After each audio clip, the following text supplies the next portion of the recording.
Welcome to Spam Filter for Your Brain, bite-sized ponderings on how our thoughts influence our behaviour and our lives, and because we're all connected, how our thoughts impact the world.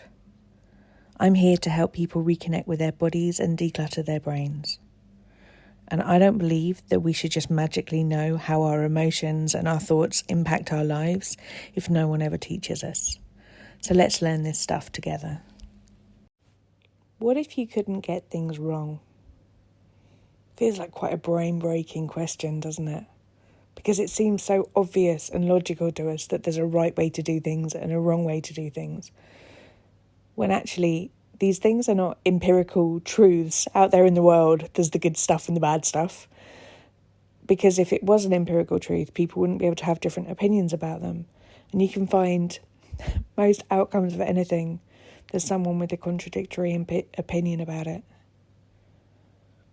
What I invite you to get curious about with this episode, maybe this week, ponder it as you go about your days, is what is if the idea of getting something wrong was merely just another stick that we use to beat ourselves up with? It's something that we've been socialised into to constantly second guess ourselves, to try and make sure that we don't have enough courage or agency over our own decisions. And so we're constantly having to defer to other people to just check in and validate us and make sure that everything that we're doing is okay. And really what we're doing by this is we're handing over our power to other people and other people's opinions. I believe that whatever occurs and whatever decisions that we are trying to make is because we're trying to seek out a feeling or an emotion to try and feel a particular way. So when we try and think about something in the past which may not have worked out according to plan, or with a whole load of more information in hindsight, we wish that it had unfolded in a different manner, what we are really saying to ourselves is, if something else had occurred in the world, or I had made different choices, I would be able to feel a different emotion. And what I invite you to get a little bit curious about this week as you're bobbing along, thinking about whether I'm right or wrong, is to really think about actually what is the emotion that I was seeking and where is that available to me now? Are there any places in my life that shows up? And are there any places in my life where that emotion is available to me that I could expand upon? Because the truth is that no matter what decisions we make, whether it is, I would use air quotes if I could use them on a podcast, but whether it is right or wrong, what we actually are always seeking is an emotion. And emotions are created by the thoughts that we have in our heads. Our emotions are not little puddles that we fall into as we splash about our day. Our emotions are created by the thoughts that we have about things. And so if this is a true thing, that we create our emotions with our thoughts, then no matter what decisions are made, we can choose how we feel about them because we can choose our thoughts.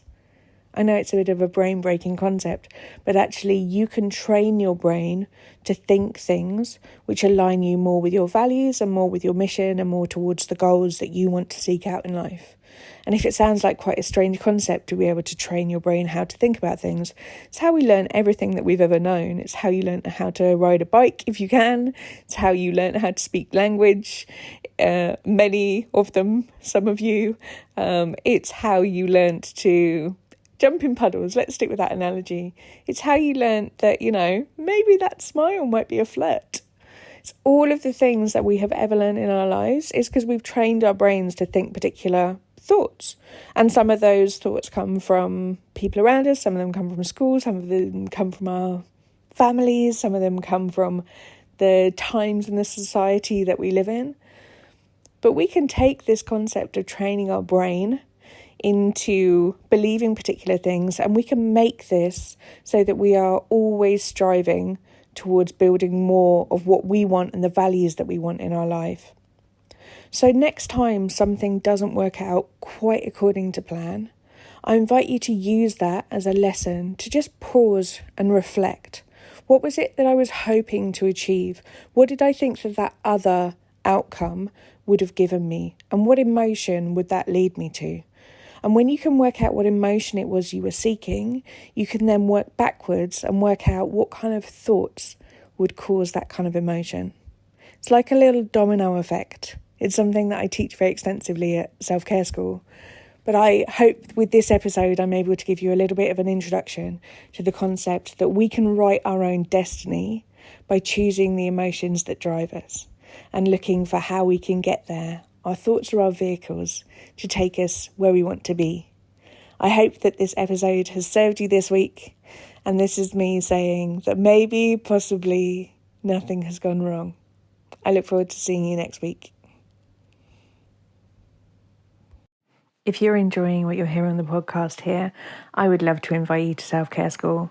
Self-Care School is a membership site where we have group coaching calls every week. We have a whole load of courses that you can dip into for whatever suits your needs. We have courses on confidence, body image, timekeeping, how to manage big emotions, overwhelm, loads and loads of stuff in there. You can kind of pick out whatever you want to work on. There is a big library of workbooks, which includes journal prompts and questions for you to be able to apply this work to your own life.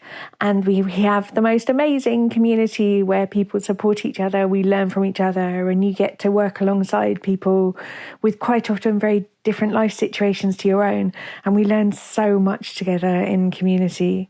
If you would like some more of this, please do hop over to selfcareschool.co.uk.